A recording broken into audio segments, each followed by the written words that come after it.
All right, guys, many things I like to bring to your attention here today. So this is a complicated project for many reasons. Not only one, because we're building with 4-ton boulders and it's a 50 by 35 pond, but we actually have huge access issues here. So you can see our pile of stuff we're staging back there. We've got staging materials. That has become slightly an issue when it rains. We're slipping and sliding all down the hill. But the biggest part for me is there is no access to get our giant excavator back over to the other side of the pond as soon as we excavated.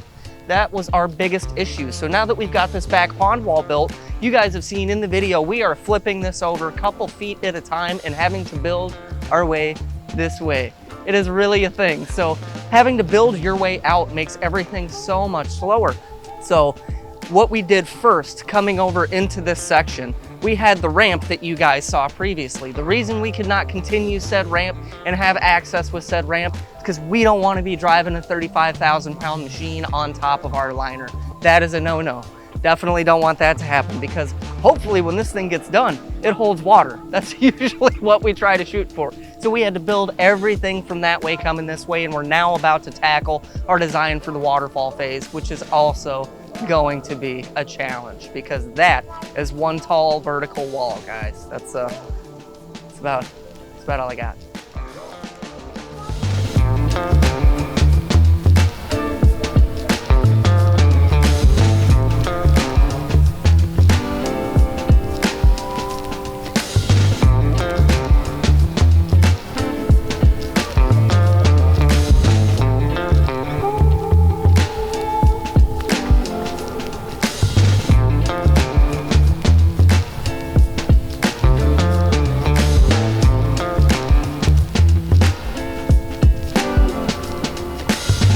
All right, guys, so one thing I wanted to talk to you about is the importance of your lighting system, design, installation. As you can see, we've got these conduits and stuff sprigging up everywhere, and that is so that when we come back later, because eventually everything fails. The lights are going to fail. We're going to need a way to replace them without having to move an 8,000 pound rock. So we've got very specific ways. We throw in the conduit in there. We can sleeve everything in and out later. Makes for easy replacement and installation. But the biggest part for me is your design standpoint. So the one thing I do not want to do is have an abundance of super bright lighting all across this back wall, shining straight towards the house, because it is going to blind people, ladies and gentlemen. No matter where you're going to be at in the house, you're probably going to be able to look out the window and pick out one of those hot spots because the lighting system was designed pointed at the house. So we've got lights all along this back wall facing you guys. Nothing's going over this way. That is not a hangout spot, so we've got nothing to worry about there. Majority of our stuff is being geared towards this side. We've got some sunk in the fish cave